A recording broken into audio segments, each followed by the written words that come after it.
ओम नमो भगवते वासुदेवाय. श्रीमद्भागवत महापुराण प्रथमस्कंद अथ चतुर्दशोऽध्यायः. महाभारताचे युद्ध संपले. त्यात कौरवांचा नाश आणि पांडवांचा विजय झाला. धर्मराज युधिष्ठिर हस्तिनापूरच्या राजसिंहासनावर बसले. राजा युधिष्ठिर यांनी आपल्या बंधूंच्या सहकार्याने उत्तम प्रकारे राज्य केले. हस्तिनापूरची प्रजा आता सुखी, समाधानी व आनंदी होती. मधात बराच काळ निघून गेला. तेव्हा राजा युधिष्ठिर यांना भगवान श्रीकृष्णांची आठवण झाली आणि ते कसे आहेत, त्यांचे द्वारकेचे राज्य कसे काय सुरू आहे हे जाणून घेण्यासाठी त्यांनी अर्जुनाला द्वारकेला पाठविले. संप्रस्थिते द्वारकायाम जिष्णो बंधू दिदृक्षया ज्ञातुंच पुण्यश्लोकस्य कृष्णस्य च विचेष्टितम् व्यतीता कतिचिन्मांसास्तदा नायात् ततोऽर्जुन ददर्श घोररूपाणि निमित्तानि कुरुद्वः. हस्तिनापूरहून द्वारकेला जाऊन तेथील कुशल मंगल जाणून घेऊन परत हस्तिनापूरला वापस यायला साधारणतः महिन्याभराचा कालावधी पुरेसा होता. मात्र 5-6 महिन्यांचा कालावधी गेला तरी अर्जुन हस्तिनापूरला परत आला नाही. त्यामुळे धर्मराज युधिष्ठिर याला काळजी लागून गेली होती. कालस्य च गतिं रौद्राम विपर्यस्तर्तु धर्मिण पापियंसिंद्रुणान् वार्तां क्रोधलोभानृतात्मनां जिह्यप्राय व्यवहृतं शाष्टमिश्रञ्च सौहृदं पितृमातृ सुहृदभ्रातृ दंपतीनांच कल्कनम. या दरम्यान धर्मराजांना आपल्या राज्यात काही विचित्र व अपशकुनी घटना घडत असल्याचे लक्षात आले. त्यांनी पाहिले की काळाची गती भयंकर होऊ लागली आहे.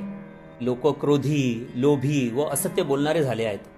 आपला जीवन निर्वाह चालवण्यासाठी लोक पापी वर्तन करू लागले आहेत. सर्व व्यवहार खोटेपणाने चालले आहेत. पिता, माता, सगळे सोयरे, बंधू, पतिपत्नी यांच्यात तंटे होऊ लागले आहेत. कलियुग आल्यामुळे लोकांचा स्वभावही लोभ, दंभ व अधर्म यांनी व्याप्त झाला आहे. हे सर्व पाहून युधिष्ठिर मनातून चिंताग्रस्त झालाय. इति चिंतयतस्तस्य दृष्टारिष्टेन चेतसा राज्ञ प्रत्यागमद् ब्रह्मन् यदुपुर्या कपिध्वजः तं पादयोर्निपतित मयथा पूर्वमातुरम् अधोवदनमबिन्दुन् सृज्यन्तन्नयनाब्जयो. 7 महिन्यांनी अर्जुन हस्तिनापुरात परत आला. तेव्हा त्याचा चेहरा अतिशय दुःखी व खिन्न झाला होता. अर्जुनाचा पडलेला चेहरा बघून व त्याच्या डोळ्यातील अश्रू बघून धर्मराज युधिष्ठिरांनी त्याला विचारले, हे अर्जुना, तू एवढा दुःखी का? द्वारकेत सर्व कुशल मंगल तर आहे ना?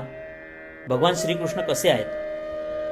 युधिष्ठिर्वाच कच्चिदानर्थपूर्यां न स्वजना सुखमासते मधुभोजदशार्हार्ह सान्त्वनान्धकवृष्णयः भगवानपि गोविन्दो ब्रह्मण्यो भक्तवत्सलः कच्चित्पुरे सुधर्मायां सुखमास्ते सुहृदवृत. अर्जुन इतका शोकमग्न झाला आहे की तो बराच वेळ काहीच बोलत नाही. युधिष्ठिर वारंवार त्याला प्रश्न करतात की द्वारकेत भगवान श्रीकृष्ण, आपले नातलग, यदुवंशी सर्व कुशल तर आहेत ना? युधिष्ठिरांनी वारंवार प्रश्न विचारल्यानंतर शेवटी आपला शोक आवरत मोठ्या दुःखाने अर्जुन म्हणाला.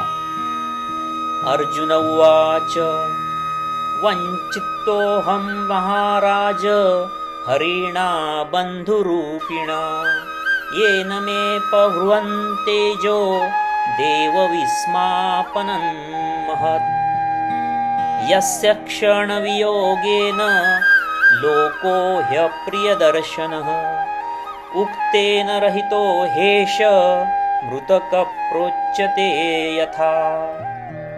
अर्जुन म्हणाला, महाराज, माझे मामे भाऊ, घनिष्ठ मित्र, सखा भगवान श्रीकृष्ण याला मी मुकलो आहे. ज्याच्यामुळे माझ्यात मोठे मोठे पराक्रम करण्याची शक्ती होती, ती शक्तीच आता निघून गेली आहे. प्राण निघून गेल्यानंतर जसे शरीराचे होते तसे आता माझे शरीर झाले आहे. मला आता सर्व असुंदर वाटू लागले आहे.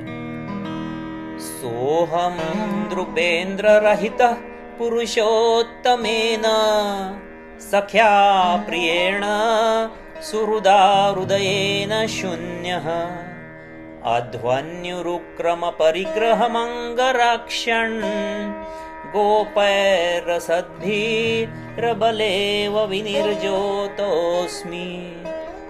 महाराज, भगवान श्रीकृष्ण हे केवळ माझे बंधू, सखा किंवा मित्र नव्हते, तर ते माझे सर्वस्व होते. माझी शक्ती, माझे हृदय, माझे धनुष्य, बाण सर्व काही तेच होते. त्या पुरुषोत्तम भगवंतांना मी आता मुकलो आहे. भगवंताच्या पत्न्यांना मी द्वारकेतून माझ्याबरोबर घेऊन येत होतो तेव्हा काही दुष्ट गोपींनी मला एखाद्या दुर्बलाप्रमाणे पराभूत केले. भगवान स्वधामाला गेल्यावर द्वारकेतील यादव आपापसात लढले व ते सर्व नष्ट झाले. निशम्य भगवन मार्गम संस्थाय दुकुलस्य च स्वपथाय मतिं चक्रे निभृतात्मा युधिष्ठिरः. भगवान श्रीकृष्ण स्वधामाला गेल्याचे आणि यदुवंशाचा संहार झाल्याचे ऐकून धर्मराज युधिष्ठिरांनी स्वर्गारोहण करण्याचा निश्चय केला. स्वराट पौत्रं विनयिन आत्मनः सुसंगुणे तोयनिव्यापतिं भूमे रभ्याशिंचत गजाहृये. स्वर्गारोहणाचा निश्चय केलेल्या धर्मराज युधिष्ठिर यांनी आपला विनयशील नातू अभिमन्यू व उत्तरा यांचा पुत्र परीक्षित याला हस्तिनापूरच्या सम्राट पदावर बसविले.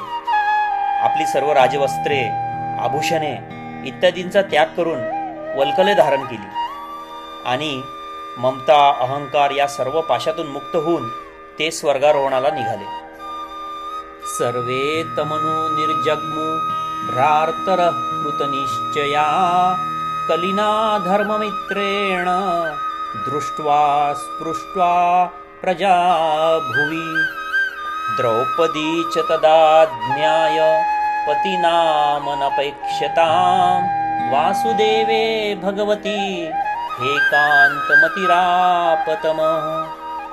धर्मराज युधिष्ठिर यांना संन्यास घेऊन स्वर्गारोहणाला निघाल्याचे बघून भीमसेन, अर्जुन या सर्व धाकट्या बंधूंनीही आपल्या थोरल्या बंधूसोबत जाण्याचा निर्णय केला व तेही आपल्या बंधूसोबत पाठोपाठ निघून गेले.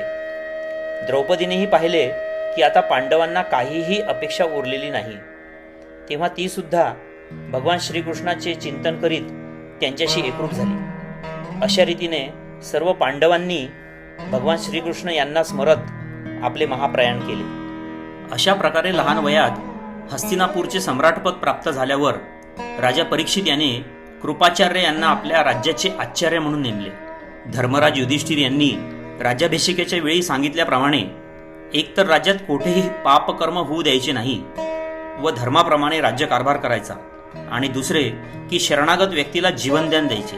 या गोष्टी स्मरणात ठेवून उत्तम प्रकारे राज्यकारभार केला. 3 अश्वमेघ यज्ञ करून सर्वत्र विजय प्राप्त केला व स्वतःला धर्मनिष्ठ व न्यायी राजा म्हणून सिद्ध केले. परंतु आता कलियुगाला प्रारंभ झाला होता. एकदा राजा परीक्षित आपल्या राज्यात भ्रमण करीत असताना त्याला एक शूद्र व्यक्ती अंगावर राजवस्त्रे घालून गाय व बैल यांना लाथेने मारित असल्याचे दिसले. या ठिकाणी गाय हे पृथ्वीचे तर बैल हे धर्माचे प्रतीक मानले गेले आहे. कलियुगाच्या अत्याचाराने बैलाचे म्हणजे धर्माचे जे 4 पाय आहेत, तप, पवित्रता, दया व सत्य, त्यापैकी 3 पाय मोडून पडलेले आहेत व पृथ्वी म्हणजे गाय कलीच्या प्रभावाने अत्यंत दुःखी झालेली आहे. हा सर्व प्रकार बघून राजा परीक्षित अत्यंत क्रोधित झाला व त्याने कलीला पकडले व त्याला मारायला आपली तलवार उपसली. इति धर्ममहिंचैव सांत्वयित्वा महारथः निशातमाददे खड्गं कलये धर्महेतवे. त्वं जिह्वासुमभिप्रेत्य विहाय नृपलाञ्छनं तत् पादमूलं शिरसा समगाद भयविह्वलः. आता राजा आपल्याला मारणार हे बघून कली राजाला शरण आला व कलीने राजाच्या पायावर मस्तक ठेवून राजाला आपल्या प्राणाची भीक मागितली. कलीला शरण आल्याचे बघून राजा परीक्षित म्हणाला, नते गुडाकेश यशोधराणाम बद्ध्वा जलेर्वये भयमस्ति किंचित न वर्तितव्य भवता कथंचन क्षेत्रे मदीये त्वमधर्म बंधू. शरण आलेल्या कलीला राजा परीक्षित म्हणाला, तू हात जोडून शरण आला आहेस तेव्हा अर्जुन वंशातील कोणाही वीरापासून तुला आता भय बाळगण्याचे कारण नाही, परंतु तू अधर्माचा सहायक असल्याने माझ्या राज्यात अजिबात राहायचे नाही. तू ताबडतोब माझ्या राज्यातून चालता हो. परीक्षिताची ही आज्ञा ऐकून कली म्हणाला, कलिरुवाच यत्र क्वचन वत्स्यामि सार्वभौम तवाज्ञया लक्ष्ये तत्र तत्रापि त्वामातेषु शरासनं तन्मे धर्मभृतां श्रेष्ठ स्थानं निर्देष्टुमर्हसि यत्रैव नियतो वत्स्य अधिष्ठस्तेऽनुशासनम्. कली म्हणाला, हे सार्वभौम राजा, आपल्या आज्ञेप्रमाणे मी इथून निघून जाण्यास तयार आहे, परंतु या पृथ्वीवर सर्वत्र आपलेच राज्य आहे, त्यामुळे मी कोठे जाऊ ते कृपया आपणच मला सांगा व मला अशी राहण्याची जागा द्या की जेथे मी निश्चितपणे राहू शकेन. अभ्यर्थितस्तदा तस्मे स्थानानि कलये ददो द्यूतं पानं स्त्रियस्सुना यत्रा धर्मश्चतुर्विधः. कलियुगाची विनंती मान्य करून राजा परीक्षिताने त्याला 4 ठिकाणे राहण्यासाठी दिली. द्यूत, मद्यपान, व्यभिचार आणि हिंसा. कलियुगाचे एवढ्यावरच समाधान झाले नाही, त्याने राहण्यासाठी आणखी ठिकाण मागितलं. पुनश्च याचमानाय जातरूपमदात् प्रभु ततो नृतं मदं कामं रजो वैरं च पंचमं. तेव्हा परीक्षिताने त्याला राहण्यासाठी सुवर्ण हे आणखी एक ठिकाण दिले. अशा प्रकारे कलियुगाची असत्य, गर्व, कामवासना, वैर आणि रजगुण ही राहण्याची 5 ठिकाणे झाली व तेव्हापासून अधर्माचे मूळ कारण असलेला कली परीक्षिताने दिलेल्या या 5 ठिकाणी राहू लागला. अथैतानि न सेवित बुभुषु पुरुष क्वचित विशेषतो धर्मशीलो राजा लोकपतिर्गुरु. म्हणून आत्मकल्याण इच्छिणाऱ्या पुरुषांनी या 5 ठिकाणी म्हणजे द्यूत अर्थात जुगार, मद्यपान, व्यभिचार, हिंसा आणि अवैध मार्गाने कमावलेले धन या ठिकाणांचा कधीही आश्रय घेऊ नये. विशेषतः धार्मिक राजा, प्रजेचा लौकिकदृष्ट्या नेता आणि धर्मोपदेश करणारे गुरु यांनी तर सावध राहून या ठिकाणांचा त्याग केला पाहिजे. त्यानंतर परीक्षिताने तप, शुद्धता आणि दया हे 3 धर्माचे मोडलेले पाय जोडून धर्माचे आणि पृथ्वीचे रक्षण केले व धर्माचरण करीत अनेक वर्ष राज्यकारभार केला. दीर्घकाल यशस्वी चक्रवर्ती सम्राट पद भूषविले. या ठिकाणी श्रीमद भागवत महापुराणातील 17वा अध्याय समाप्त झाला. इति श्रीमद्भागवते महापुराणे पारमहंस्या संहितायां प्रथमस्कंदे कलिनिग्रहो नाम 17दशोऽध्यायः. हरये नमः. हरये नमः. श्रीकृष्णार्पणमस्तु.